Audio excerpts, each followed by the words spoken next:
What a privilege and an honor it is to be able to open up our discussion this morning with quite an interesting panel. So perhaps, Mr. Belo-Osagie Hakeem, if we could start with you. Earlier this year, I had the pleasure of lecturing in one of your classes at Harvard Business School, specifically talking about Namibia's green industrialization blueprint. And both your students and yourself were a little bit intrigued about what we're trying to do here in Namibia. So if we talk to you as a fellow African trying to deploy capital to build infrastructure in Namibia, what is your take about what is going to be happening today and, of course, the emergence of this green industrialization agenda that is becoming a global conversation? Hakeem, over to you. James, thank you very much indeed. First of all, let me say that as a young man, I was so inspired by the stories that we heard about SWAPO and about the great political liberation movement of that organization and of the freedom achieved by your country. And therefore, it's indeed a very big honor for me to be invited to come to share with you some of my own thoughts on the future of Namibia. Let me say the following. There's no doubt in my own mind that there are tremendous opportunities in renewable energy. There are tremendous opportunities in the solar energy area, and there are great opportunities in the hydrogen area, which, if seized by your country, will transform the economic development for millions of your citizens. That is without a doubt. Leapfrogging is a strategy that can be very easily adopted. But I have to say at the same time that many other countries over the last 40 or 50 or 60 years have had similar opportunities. Some have succeeded, some have not succeeded. And I think that what I want to share with you very briefly is what has enabled some countries to succeed and some countries to fail. I think the principal reason is that in some countries, they have had outstanding leadership, and this outstanding leadership has ensured that these opportunities have been captured and therefore the promises have been realized. And what does outstanding leadership mean? What is constituted by that? It means, first of all, having a political leadership that can outline a driving dream for a nation, that can tell stories to the people, that unify a population, mobilize a population, and make everybody in the country feel that they can be part of something that they will all benefit from. It means, secondly, having a core team of technocrats, of economic and technical experts who can outline the basic concrete steps that need to be taken to lead you from where you are today to where you wish to be, so that the dream does indeed become a reality. And finally, I think it is having international and local private businesses that can respond to a framework that the government sets. My own view is that if Namibia can have this kind of leadership, then I have no doubt in my mind that it will realize the hopes and the aspirations that you have outlined. The speech, James, that you gave at Harvard Business School to my students was very inspiring because you laid out the framework for the future and you spoke movingly about the dreams of the then president. It is my hope that the dreams of that president will continue in the future, and my own view is that if all the steps that you outlined in that speech are carried out, then the future is indeed very bright for Namibia. So, from one African to another, Mr. Junaid Belo-Osagie is a member of a Japanese bank. A lot of Namibians are very familiar with interest from the EU in Namibia. But indeed, we've been talking to the Japanese colleagues for a while now, talk to us a little bit about your own journey. You're a Nigerian, but you're working in London, you're working for a Japanese bank, and you're a member of the African Hydrogen Partnership. Why Namibia, and what else is going on about the continent that Namibians should be aware about? Interesting. James, thank you for having me here. It was a pleasure to be here, and thank you for organizing what is looking to be a very outstanding summit.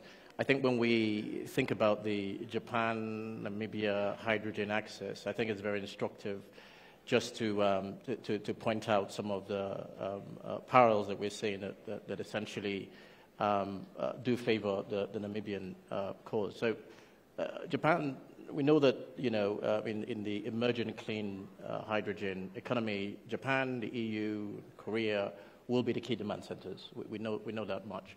And Japan itself specifically has had a number of firsts when it comes to hydrogen. The first hydrogen strategy back in 2017, the first hydrogen ministerial conference, that was back in 2018. There was the first receiving terminal for hydrogen, that was back in 2020, and the first shipment of liquefied hydrogen in 2021.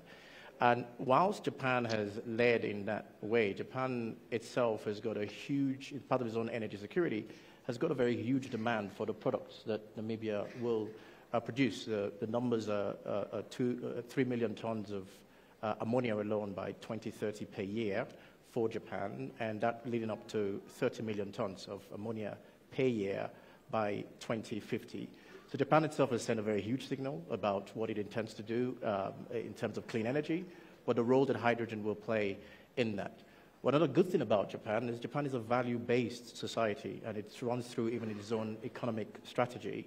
So Japan, in seeking out partners, wouldn't only look for partners who've got the abundant products that they need. They will look for partners who share the same values as Japan, and I think Namibia is very well positioned in that particular space.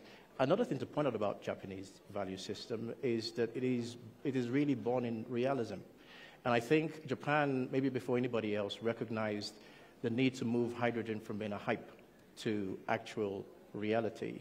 I think when we all started out on this hydrogen journey, we waxed lyrical about the versatility of hydrogen. We referenced hydrogen as the Swiss Army knife of energy solutions. We believe that. We still do believe it. But however, we should have reminded ourselves in the same breath that the Swiss Army knife is a complex thing to produce. But that reality is set in, Japan recognizes, and the rest of the world does as well. But again, we address that by continuing to stand firm in that belief that imperfect progress is always better than perfect stagnation. Why Namibia? I think one of the first things you learn in investment banking is if you want to buy assets, you've got to look for assets that are undervalued. If you want to buy stock, you look for stocks that are down. You don't buy all stocks that are down, but you buy the stocks that are down that have a potential to rise. I believe that one of the most undervalued stock in our era is the African stock. And if you're a savvy investor, you look at the fundamentals, drill into Africa, into some particular countries on the continent, and as a savvy investor, you would find that there are countries in Africa that are undervalued, but as the world starts to recognize their potential, then your investment into that country's stock will rise. I believe that Namibia is one of those undervalued stock, and as an investor, is a good time to invest. The fundamentals are right in Namibia, and by fundamentals, I mean the resources, the natural resources, whether it's land, renewables, or minerals. The political stability is there as a key fundamental, and the clarity of purpose has been demonstrated by the government. And I think with those fundamentals, it's then overlaid by challenges. But acknowledging those challenges and dealing with those challenges is what we've been impressed with Namibia. Challenge has been cost of capital. The obvious challenges, again, been infrastructure gap, social engagement, but also access to demand centers.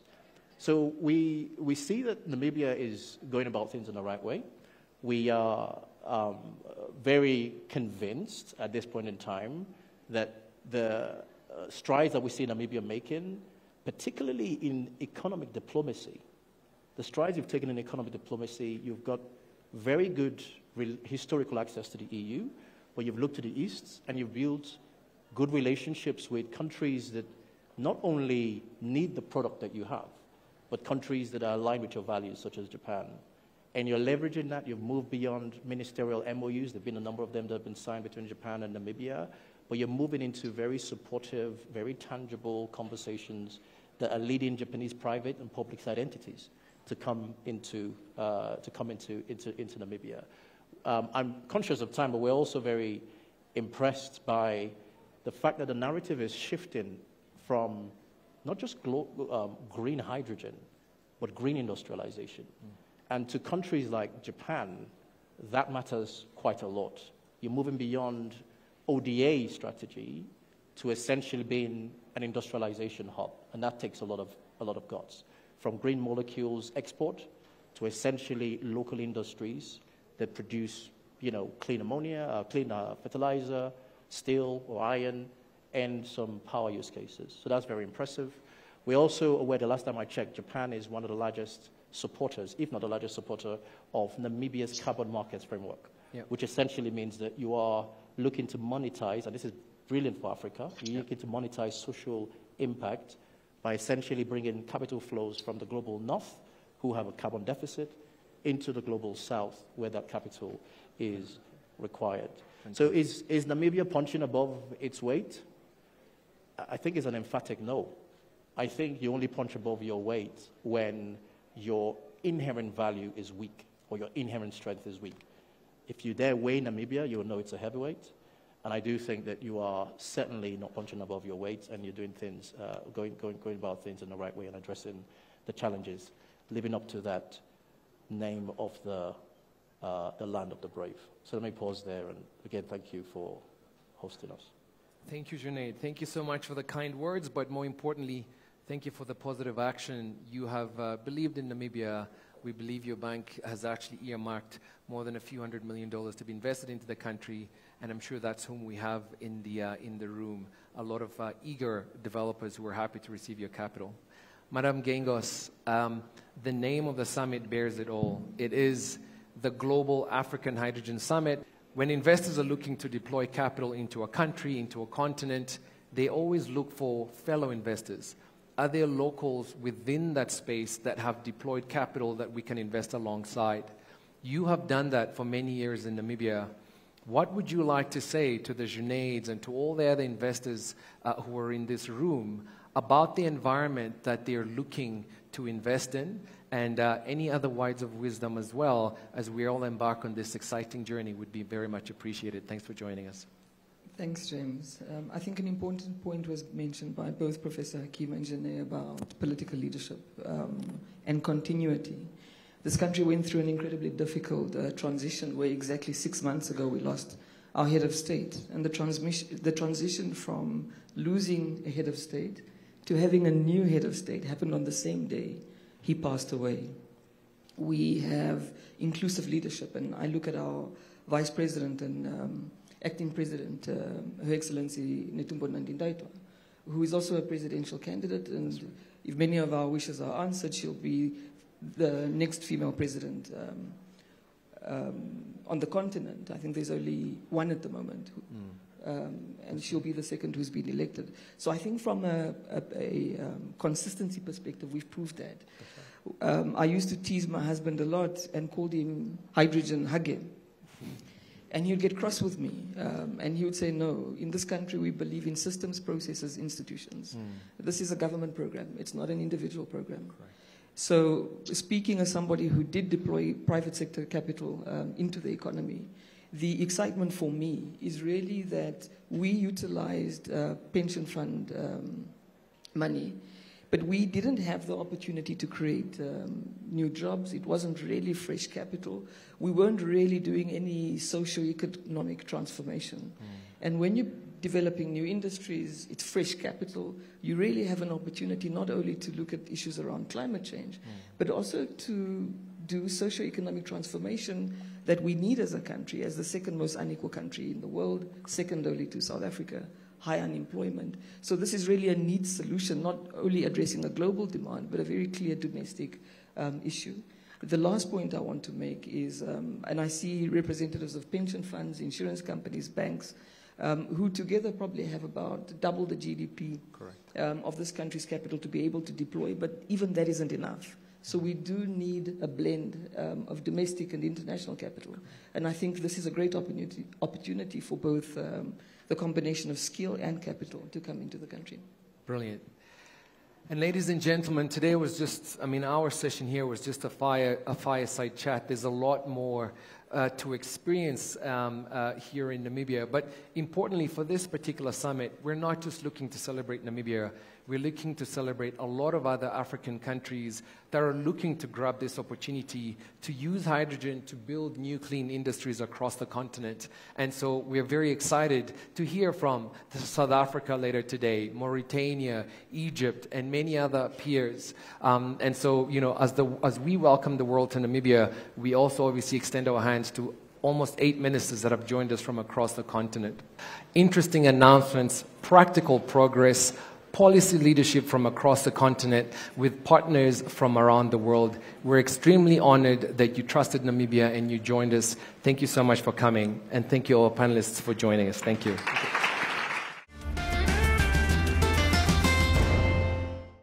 We'll start by giving each of our panelists the opportunity to make a brief opening statement, share some reflections from their perspective about the overarching topic of this panel, and then we'll go into a bit of a conversation. Why don't we start with our host, Minister Alvendo? Would you like to start?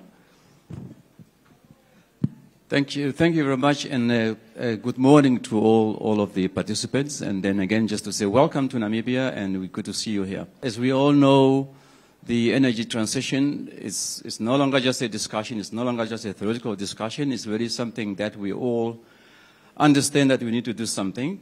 And as Africa, as a continent, we intend to play a key role in this energy transitions. And that is made possible also by the abundance of natural resources that we have got on our continent. And therefore, we intend to do that. And if you look at the African landscape right now, that's why you have got several African countries that already have got their green hydrogen strategies. And not only do we have those strategies, but we have also started to action on those strategies simply because we can, and therefore we intend to do that. But we also know that this energy transition is a global phenomenon that cannot be resolved by one country or by one continent, but a global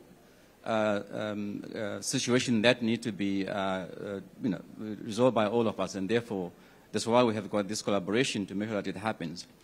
And that collaborations between the producing countries and, of course, the consuming countries as well is very, very important. For example, we need to understand what is the standards going forward, how are we going to do about, the transporting this green hydrogen, for example. So that collaboration is very, very important. We also need to collaborate on issues like, how do we going to finance some of this project? To have the market visibility. The market for hydrogen is still not well developed, and therefore that collaboration is very, very important to have that visibility as we go forward. Thanks very much. I'm hoping not breaking diplomatic protocol, but I think we'll ask Kadi to go next. It was 5 years ago when I started my work as EU Commissioner responsible for energy, and I remember that then there was a little talk about green hydrogen. And very quickly, in just a few years, renewable hydrogen has emerged as a key enabler in the energy transition and green industrialization. This is the case everywhere, also here in Africa. And renewable hydrogen presents many opportunities. It can harness the vast renewable energy potential in many countries, also here in this continent. It can support the growth of green industrial processes and the development of local value chain. And critically, it can foster sustainable development in producer countries by creating new, highly skilled jobs and decarbonizing the most polluting and hard-to-abate sectors. And simply put, it has game-changer potential. And it's our job to make sure that that potential becomes reality. And with this considered, let me make 2 brief points. First, the clean energy transition needs a network of partnership. And European Union sees that very clearly. And this is why we are working hard to deepen energy relations with many partners across the globe. We want to establish long-term relationships that are mutually beneficial, in particular in the area of energy, to accelerate the global green and just transition. And this is the idea behind the Global Gateway strategy and the 150 billion euros Africa-Europe investment package. It mobilizes private sector finance and expertise and supports access to sustainable finance. And second, we are delivering on this strategy right here in Namibia. Our Team Europe initiative on inclusive green growth provides more than 1 billion euros to implement our Memorandum of Understanding. It targets the whole renewable hydrogen ecosystem from infrastructure to governance and skills, and creates local value for critical raw materials value chain. And later today, I'll be launching 3 EU-funded programs showcasing Global Gateway, including one which will contribute to the dedicated green hydrogen investment facility and leveraging the private sector. And all this to say that the renewable hydrogen offers many opportunities for people, but also to the planet. And let's make sure that we collectively seize these economic and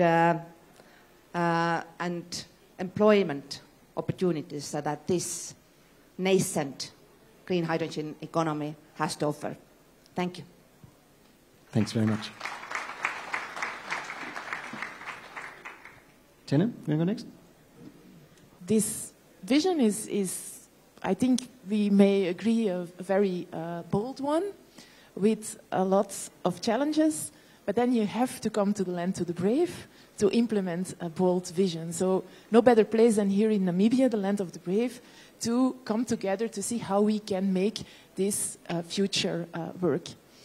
There is my favorite Stoic philosopher, Seneca, who wrote long ago, if you don't know which port you are sailing to, no wind is favorable. And it's exactly that. It was the late president, Hage Geingob, who came saying, hey, this is the port we are sailing to. And the port is named green hydrogen. And we'll do it together, and not just for export, what James said, but to work on an inclusive economy. If you allow me, Madame Gangos, to quote you what you said yesterday in your speech. It was from the beginning, and when we signed together in Tom in Glasgow, you told me, I will sign with you, but we work.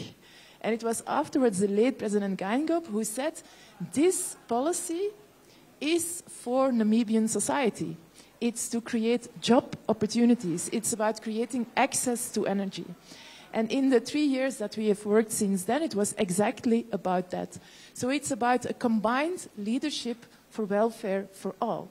And so let's seize the opportunity today. We can make the wind favorable in these 2 days to come, because we are gathered here, private sector, governments from Europe, from Africa. We are Team Green Hydrogen, team fight against climate change, but also the team that will work for an inclusive economy.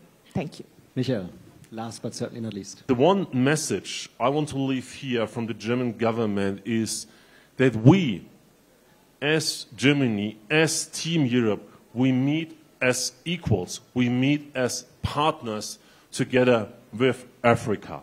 We are in it together. It's a huge opportunity to fight in climate change, to create jobs in Africa, to create a stronger value chain in Africa. So that's what we are aiming. And of course, then it helps also the industries in Europe, in Germany, in the European market is the largest offtake, the largest demand market for green H2 and green ammonia. So, you know, the reason why I'm here, why I came yesterday and today is to say, let's be partner in that, let's work on that, and let's really take action, and we are happy to support that. Thank you very much.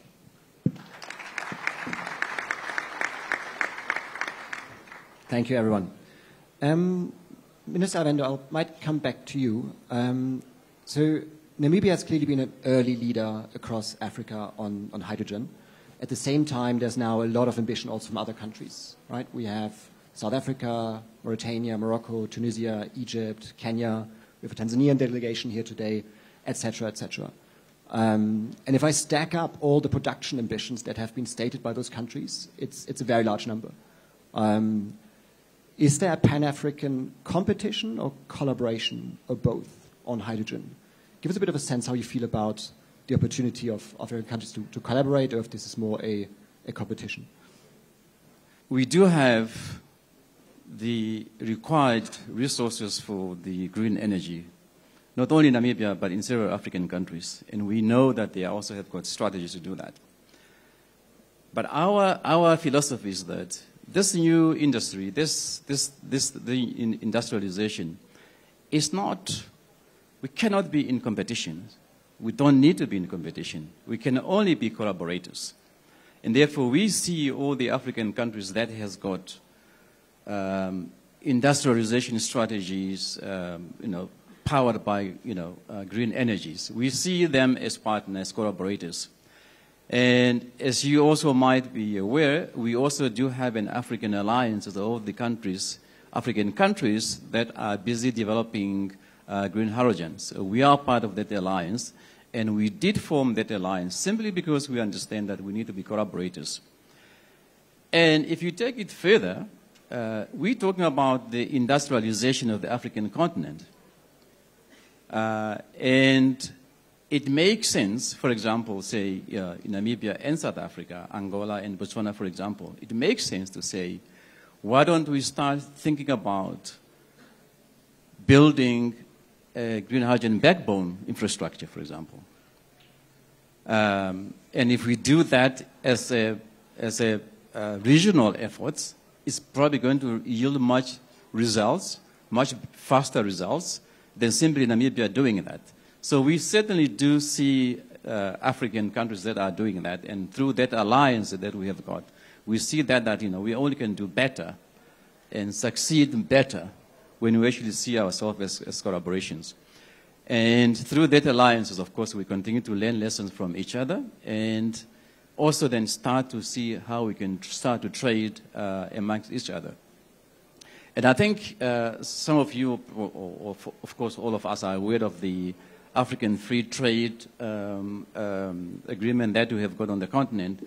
That in itself also is going to be a vehicle. It's going to be a tool that can be used through some of these collaborations. So that's very important. But I also want to say, as Namibia, obviously, we also have got some of the minerals that you also need to sustain this energy transition. Because we know that the energy transition, not only do you need green hydrogen, but you also need to have some minerals that, fortunately, we have some of those minerals.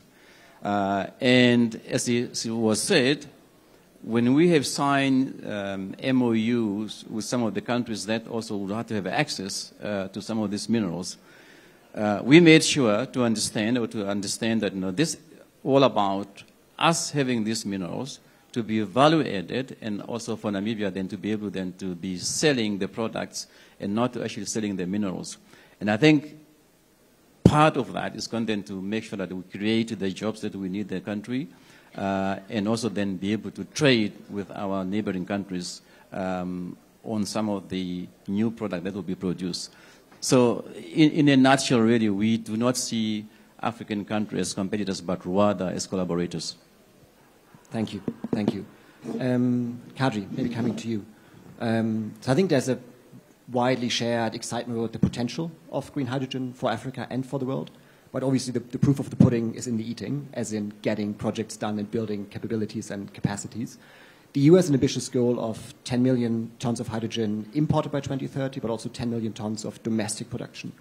What are some of the early lessons learned from within the EU about building those capacities and standing up those projects, if you could share some there? In the European Union, we have established a strategy for hydrogen a couple of years ago. And since then, we targeted this so-called chicken and egg question that project developers were concerned that there is no offtake scaling up fast enough, and off-takers complained that they cannot secure the supply if they will need millions of tons of green hydrogen. We addressed both of these sides. So by our legislation, we set the specific targets for transport and industry sector, so that a certain share of hydrogen that they consume right now has to be covered by renewable hydrogen by 2030. And based on that, we know that our industry will need 10 million tons of green hydrogen that we expect to produce in European Union. And then on top of that, we need to export another 10 million tons. What is happening right now in Europe? We have set a clear standards, what we regard as a green hydrogen, and that gives visibility for the investors. At this very moment in the European Union, by the end of 2024, we expect that we will have 0.8 gigawatts of electrolyzers operating by the end of this year. And just a couple of months ago, the final investment decision was made for the biggest European plant, electrolyzer plant, that will be 200 megawatts. So based on that, we decided that we need to cover the green premium to bring online more capacity. And we launched first European Hydrogen Bank call this year. It was clearly oversubscribed. So more than 120 applicants. We were able to provide support to the 7 most promising ones. But this is a promise that this year there will be another call on the European Hydrogen Bank. And as you can hear right now at this very moment, there is great interest from European developers. Saying that, with Team Europe approach, we are also launching a clear platform to match-make international producers with our consumers, because as I started my comment, there is an obligation for our industry and transport to cover a certain share of their energy consumption with green hydrogen, and the time frame is very short, by 2030. Tine, maybe back to you. So in Belgium, we've got particularly strong industries in shipping and in heavy industry, steel making and so on, for example. Do you want to share some reflections what you expect to happen there in those industries for the next, say, year or couple of years? We have, of course, in Belgium specifically, but also in Europe generally, a huge challenge. We have today steel making, we have life sciences, we have large industries with already today a large existing hydrogen demand. Already in Belgium we have many industries who use a lot of hydrogen today, the same as in Germany, because our industries are far aligned.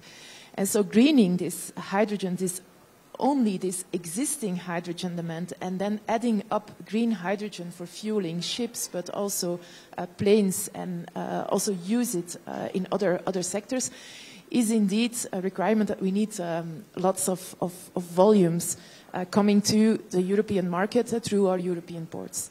But this is not the challenge. This is not the challenge. We in Europe, we don't have the vast natural resources that Africa has as a continent. And the challenge in this journey is that everyone can remain in charge of its own wealth. And so this cannot be just an asking policy. Like, okay, we need huge volumes of tons of hydrogen. This needs to be an inclusive policy, as you said, really a team approach. And so it's crucial that Africa will remain in charge of its vast natural resources, its sun, its wind, its minerals, but also its people, a young population, smart minds, who will need jobs, who will work on bringing this welfare to the continent. We are talking today about hydrogen, but no hydrogen without electricity. And 1 out of 5, by 2030, one out of 5 world citizens will live in Africa. And only today, 600 million of them don't have access to clean energy or to electricity. And even more people have an issue with clean cooking. And so when we talk today about hydrogen, we are also talking about electricity and bringing access to electricity here to the continent. And so this is okay, a challenge, but a big opportunity. And we should approach it with a can-do approach. And it's absolutely my commitment, and I see the Belgian entrepreneurs here in the room, they come also with this commitment. They come here to work not only for their own business, but do their business here in Namibia. And Tom, you provoked something with me when you talked about backbone. Namibia is a ocean country. It's bordering the ocean, as Belgium also is bordering the North Sea. And this, and your topic was about collaboration or competition. But maybe, if you allow me, I would rephrase it to solidarity. When you talked about backbone, and a backbone to maybe Botswana, it's about solidarity, about nations who are bordering the sea, or in this case, the ocean, to bring energy, to bring green energy also to nations who have no sea or no ocean access. And so creating infrastructure to distribute energy is so much needed with regard to solidarity. When in Europe we were faced with the biggest energy crisis for the last decades, it was infrastructure that saved us. It was just ordinary pipelines that could transit fossil fuels, in this case, from one country to the other without asking questions, because a friend in need is a friend indeed. It was what saved us through the crisis. And so building connections between countries, between bordering countries, and having an enabling regulatory framework is maybe the next step of the next conference that we can organize upon. Thank you. Thank you. Michael and maybe Kadri, I'd love to talk a little bit about auctions and demand signals. Right? There's, of course, a lot of technical assistance, financial assistance being given to the governments in Africa. But ultimately, whenever you talk to the project developers, they say, look, we need reliable demand signals, we need offtake, otherwise we cannot take final investment decision. Yeah, Germany has been a pioneer with H2 Global, very successful auction. Kadri already mentioned the European Hydrogen Bank, again, a very successful first auction, already touched upon some of the next steps there. I'd love just to hear a little bit more about what's planned there, what can we expect on the auction front, and also, if you'd like, Michael, you also expressed a very firm belief, and Kadri and others, that this needs to be an eye-level partnership, there needs to be a win-win for both Europe and Africa. How do we ensure that in these auctions, which clearly is a competitive instrument, there's not a race to the bottom, that we ensure that also in these auctions the winners are able to retain value in country, in Africa, and do not have to forego tax take and other things. Yeah, thank you very much. I mean, we established a firm path to support the producing of green hydrogen. So first it's like, you know, supporting the government with hydrogen programs to working together. Then we heard about and we saw, I loved when James put up the small bit of the iron nugget produced. So we support pilot project. But as you know, it's not about pilot projects. It's about, you know, on an industrial scale production. And for industrial scale productions, you need offtake agreements. You need to get producing and demand side bringing together. So we developed an H2 Global, and I think there's later also a session on that on the conference where we say we do a double binding process. Who's selling and who's buying, and if there is a gap between selling and buying, we as a government closing the gap. That's the basic idea behind it. And then we said, well, we did it successfully. And it's always 10 years contracts. And so what we try now as a Team Europe is to enlarge these windows. I mean, you know, if you buy a larger amount, you have an economy of scale, you get cheaper prices in the end. I mean, what is the ultimate goal is to beat fossil energy by the winds and the sun you have in Africa. So and therefore, one of the major things, in all the discussion yesterday, and just Tina just mentioned it perfectly, there was always the debate about job creation in Africa.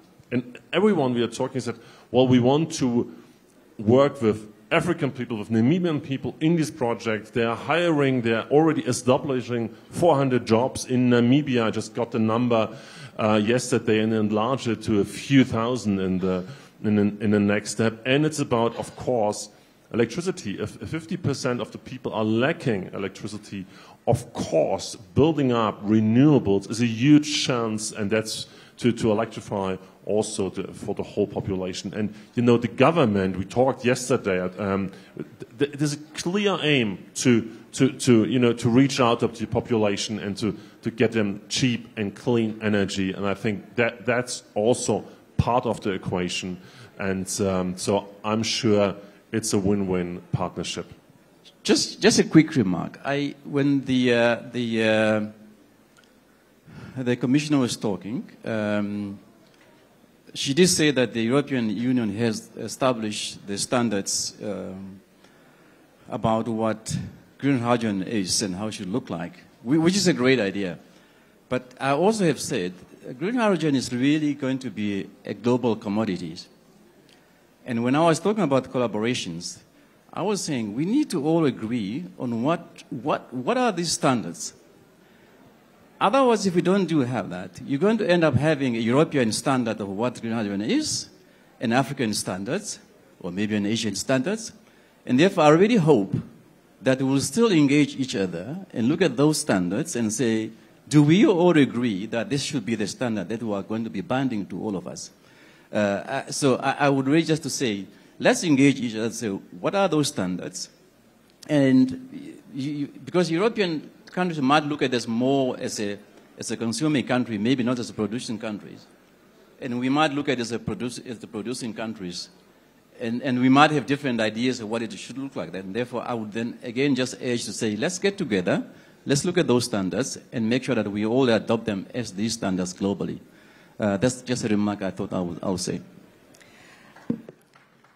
Just a short comment from my side, and yes, we will have later today also bilateral meeting with Minister. As much as European industry needs green hydrogen, I think that the biggest reward that we can give across the globe to the green hydrogen producers is the level playing field that we will create for green goods.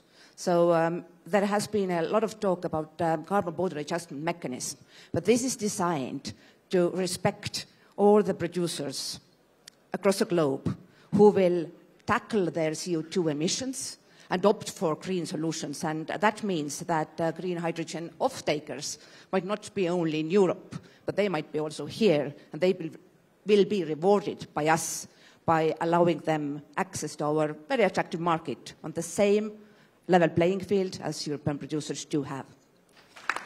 Thank you. Our keynote speaker, as was said, is our Vice President, Honorable Netumbo Nandi-Ndaitwah, who is also the acting president today. No Namibian can dispute the fact that if it was not our third president, Dr. Hage Godfrey Geingob, may his soul rest in eternal peace, we would have not hosted this summit today. He has been the initiator, the driver, and very passionate about the green hydrogen. And that is the legacy he left us. And that is what made it possible for us to be the first to host this important meeting. Director of Ceremonies, Honorable Minister of Mines and Energy, thank you for giving me the floor. Honorable Dr. Mashake Biteka, Deputy Prime Minister, United Republic of Tanzania.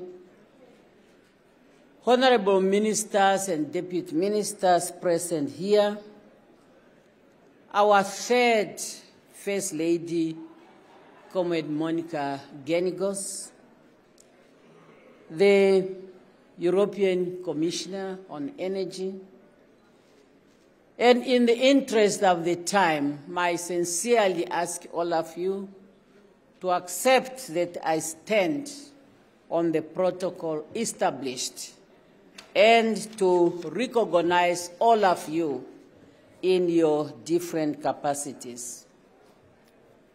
Indeed, Namibia is honored to have been chosen to host the Global Africa Hydrogen Summit, first of its kind. And I have been informed that over 1,000 delegates from all corners of the globe are expected to attend.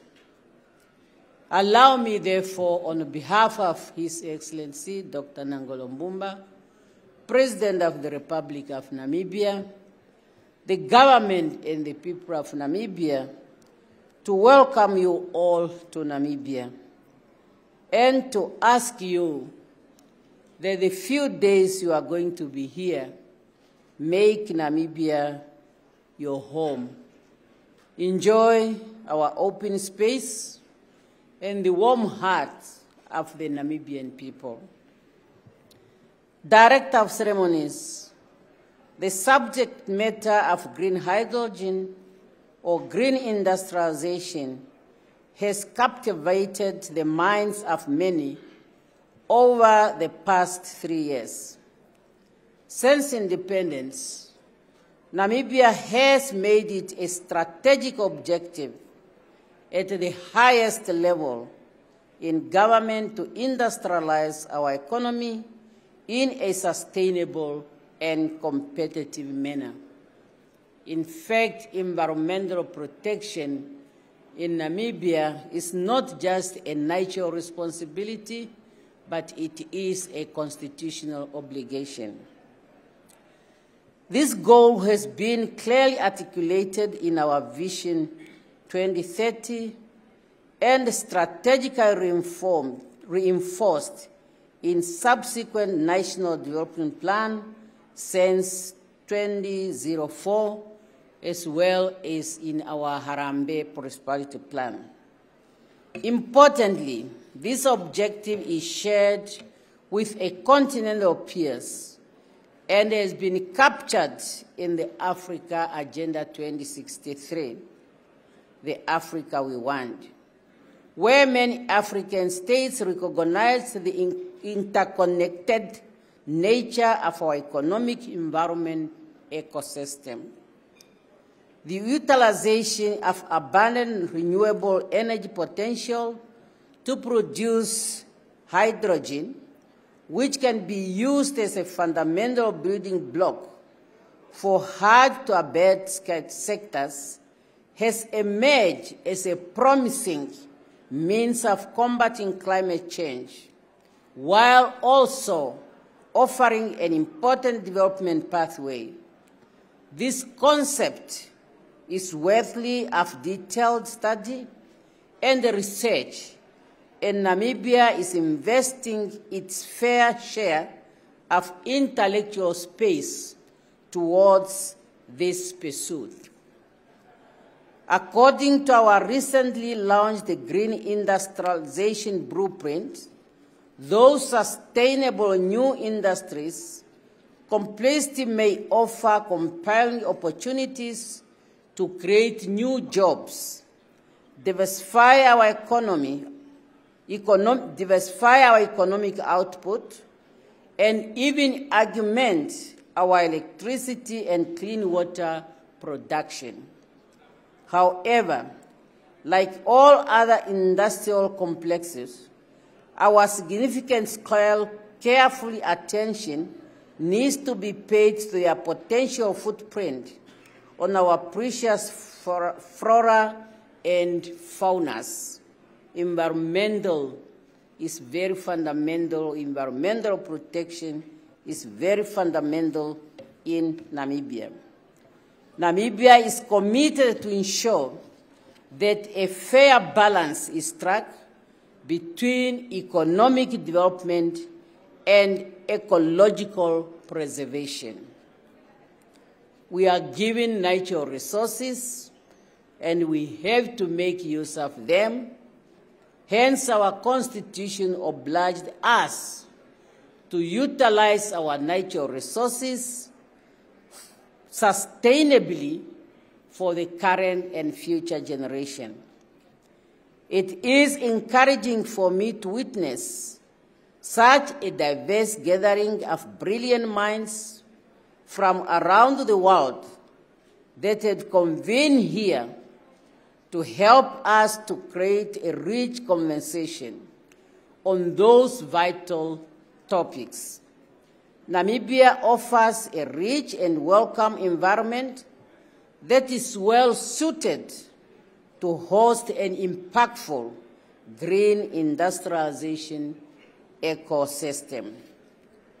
To give you what I'm saying, Namibia has reached the post of the mineral required to build green industries, such as critical rare earth elements and lithium. We also help our Zambian neighbors trade their copper, a key ingredient for sustainable industries with global market. We have some of the best wind and solar resources in the region, closer to a well-developed port and rail infrastructures, and we have plans to expand those infrastructures to facilitate even a broader trade in low-carbon goods between our regional neighbors and the global customers.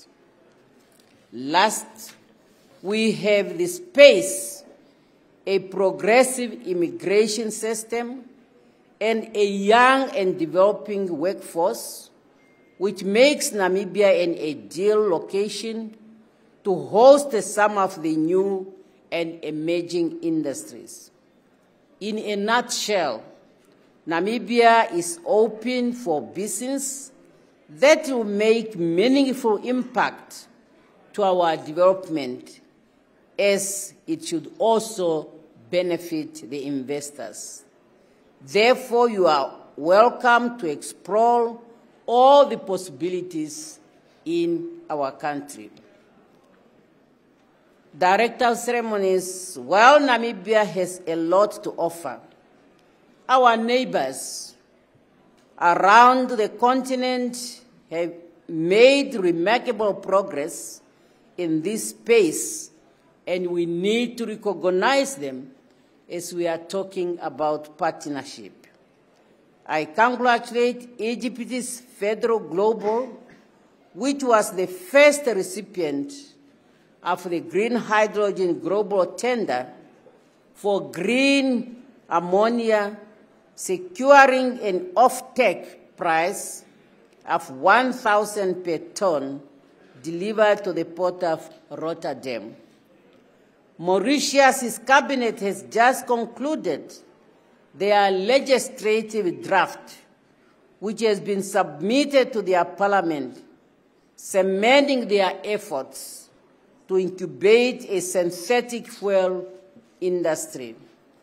And Kenya has made significant progress in their plans to establish a local fertilizer industry using geothermal power as their renewable resource of power that will be used to produce green hydrogen.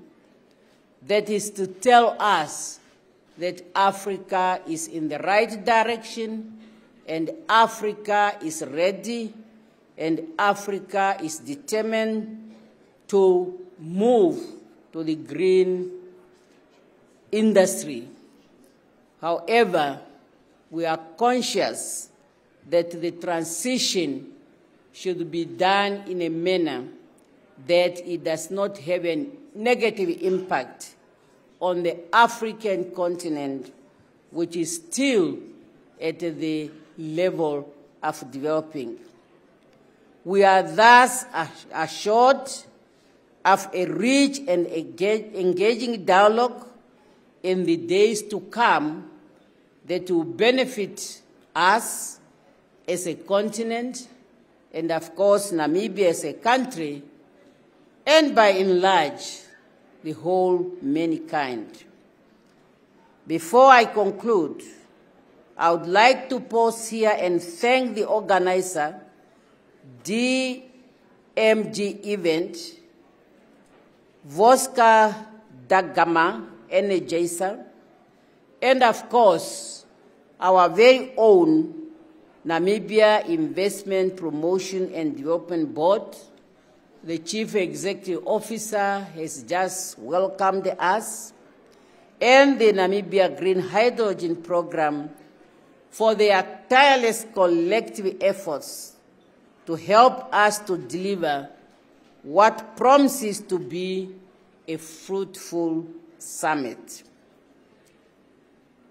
I, for one, am excited for what lays ahead of us, and I'm particularly looking forward to visit the Innovation Center, where I'm informed I'm expected to meet 100 young people who have received complimentary passes to this prestigious summit.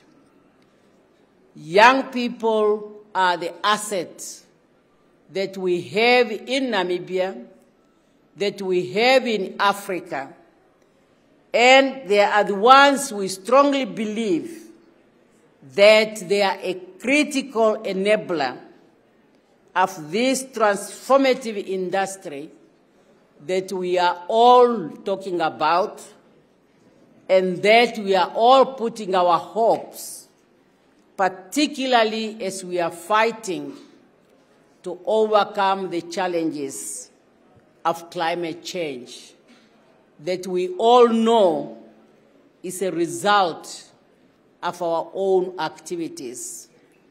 And having realized that is now the time for us to correct the situation. Without further ado, please allow me to wish you all a very productive summit, and I look forward to receiving the report of the dynamic discussions that you are sure to have over the course of the next 2 days. I wish you a rewarding stay in our country, Namibia, the land of the brave. Thank you for your kind attention, and please be part of us. My late president will tell you, Namibia is a baby of the international community.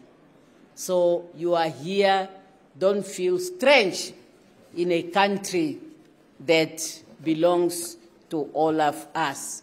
Thank you very much.